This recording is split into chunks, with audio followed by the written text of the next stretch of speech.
ಎಲ್ಲರಿಗೂ ನಮಸ್ಕಾರ. ನಾನಿವತ್ತು ನಿಮಗೆ ಸಂಜೆ ಮಲ್ಲಿಗೆ ಗಿಡದ ಉಪಯೋಗಗಳನ್ನು ತಿಳಿಸ್ತೀನಿ. ಇದರ ಎಲೆ ನೋಡೋದಕ್ಕೆ ಈ ಥರ ಇರುತ್ತೆ. ಈ ಎಲೆಯನ್ನು ಕುರ ಅಂತ ಆಗಿರುತ್ತಲ್ಲ, ಅಲ್ಲಿಗೆ ಅಪ್ಲೈ ಮಾಡೋದ್ರಿಂದ ಆ ಕುರ ಕೂಡ ವಾಸಿ ಆಗುತ್ತೆ, ಕಲೆ ಕೂಡ ಉಳಿಯೋದಿಲ್ಲ. ಇದನ್ನು ಹೇಗೆ ಬಳಸ್ತಾರೆ ಅಂತ ನಾನು ತೋರಿಸ್ಕೊಡ್ತೀನಿ. ಈ ಎಲೆಯನ್ನು ಹೀಗೆ ತಗೊಂಡು ಇದಕ್ಕೆ ಹರಳೆಣ್ಣೆನೇ ಹಚ್ಚಬೇಕು. ಯಾಕಂದರೆ ಹರಳೆಣ್ಣೆಯಲ್ಲಿ ತುಂಬಾ ಆ್ಯಂಟಿಬಯೋಟಿಕ್ ಇದೆ.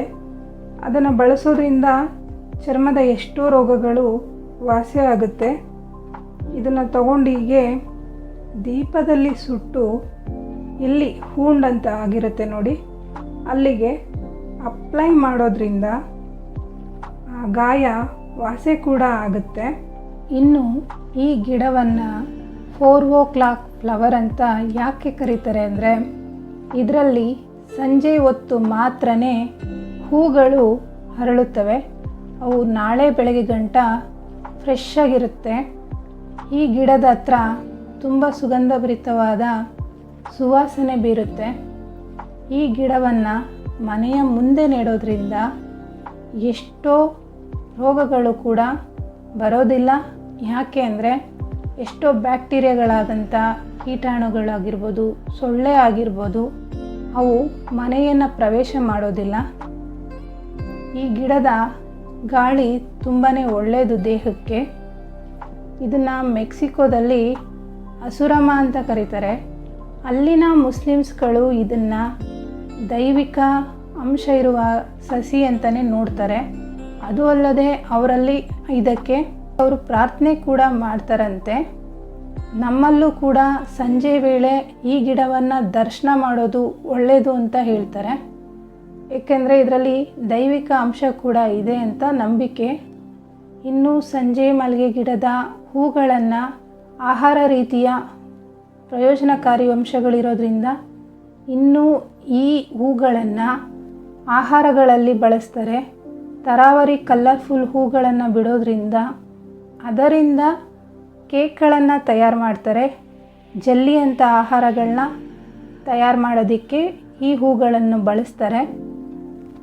ಇದರಲ್ಲಿ ತುಂಬಾ ಮೆಡಿಸಿನ್ ಅಂಶ ಇರೋದ್ರಿಂದ ಇದನ್ನು ಬೇರೆ ಬೇರೆ ದೇಶಗಳಲ್ಲೂ ಕೂಡ ಹೆಚ್ಚು ಬಳಸ್ತಾರೆ. ಯಾವ್ಯಾವ ರೀತಿ ಬಳಸ್ತಾರೆ ಅಂತ, ಯಾವ ರೋಗಕ್ಕೆ ಹೇಗೆ ಬಳಸ್ಬೋದು ಅಂತ ನಾನು ನಿಮಗೆ ಹೇಳ್ತಾ ಹೋಗ್ತೀನಿ. ಅಲ್ಲದೆ ಈ ಗಿಡದ ಎಲೆಯ ರಸದಿಂದ ಉರಿಯೂತ ಕೂಡ ಕಮ್ಮಿ ಆಗುತ್ತೆ. ಇದರ ಕಷಾಯದಿಂದ ಬಾಹುಗಳ ಚಿಕಿತ್ಸೆಯನ್ನು ಕೂಡ ಮಾಡ್ತಾರೆ. ಗಾಯಗಳನ್ನು ವಾಸಿ ಮಾಡೋದ್ರಲ್ಲಿ ಈ ಎಲೆ ತುಂಬಾ ಕೆಲಸ ಮಾಡುತ್ತೆ. ಇದರ ಬೀಜದ ಪುಡಿಯನ್ನು ಬಳಸಿ ಕಾಸ್ಮೆಟಿಕ್ಸ್ಗಳನ್ನ ತಯಾರು ಮಾಡ್ತಾರೆ. ಆದರೆ ಈ ಬೀಜವನ್ನು ಸೇವಿಸೋ ಹಾಗಿಲ್ಲ. ಯಾಕೆ ಅಂದರೆ ಈ ಬೀಜಗಳು ವಿಷಪೂರಿತವಾಗಿರುತ್ತೆ. ಹಾಗಾಗಿ ಇದನ್ನು ದೇಹಕ್ಕೆ ಸೇವಿಸಬಾರ್ದು. ಬಟ್ ಇದನ್ನು ಕಾಸ್ಮೆಟಿಕಲ್ಲಿ ಬಳಸೋದ್ರಿಂದ ತುಂಬಾ ಚರ್ಮಕ್ಕೆ ಒಳ್ಳೆಯದು. ಈ ಸಸ್ಯದ ಕ್ಯಾಂಡಿಯಂನಂತಹ ಲೋಹಗಳ ಮಾಧ್ಯಮ ಸಾಂದ್ರತೆಯಿಂದ ಕಲುಷಿತಗೊಂಡ ಮಣ್ಣು ಜೈವಿಕ ಪರಿಹಾರಗಳನ್ನು ಕೂಡ ಕಂಡುಕೊಳ್ಳುತ್ತೆ. ಇದು ಮಣ್ಣಿನ ಎಷ್ಟೋ ಜೈವಿಕ ಕಲುಷಿತಗಳನ್ನು ಕೂಡ ತೊಲಗಿಸುತ್ತೆ. ಇನ್ನು ಬ್ರೆಜಿಲ್ನಲ್ಲಿ ಭಾರತದ ಕಯೋಪಾ ಅನ್ನೋ ಗಿಡದ ಒಣಗಿದ ಹೂಗಳನ್ನು ಬಳಸಿ ಅದರ ಪುಡಿ ಮಾಡಿ ತಲೆನೋವಾಗಿ ಬಳಸ್ತಾರೆ. ಜೊತೆಗೆ ಗಾಯಗಳನ್ನು ತೊಳೆಯೋದಕ್ಕೋಸ್ಕರ ಬಳಸ್ತಾರೆ. ಇದು ಕುಷ್ಠರೋಗದಂತಹ ಚರ್ಮದ ಕಾಯಿಲೆಗಳನ್ನು ಕೂಡ ವಾಸಿ ಮಾಡುತ್ತೆ. ಇನ್ನು ಇದರ ಬೇರು ಈ ರೀತಿ ಇರುತ್ತೆ. ಈ ಬೇರಿನಿಂದ ಕುಷ್ಠರೋಗದ ಚಿಕಿತ್ಸೆ ಕೂಡ ಮಾಡ್ತಾರೆ. ಈ ಗಿಡದ ಮೂಲದಿಂದ ತೆಗೆದ ರಸವನ್ನು ಕಿವಿಗೆ ಬಿಡೋದ್ರಿಂದ ಕಿವಿ ನೋವು ಕೂಡ ವಾಸಿ ಆಗುತ್ತೆ.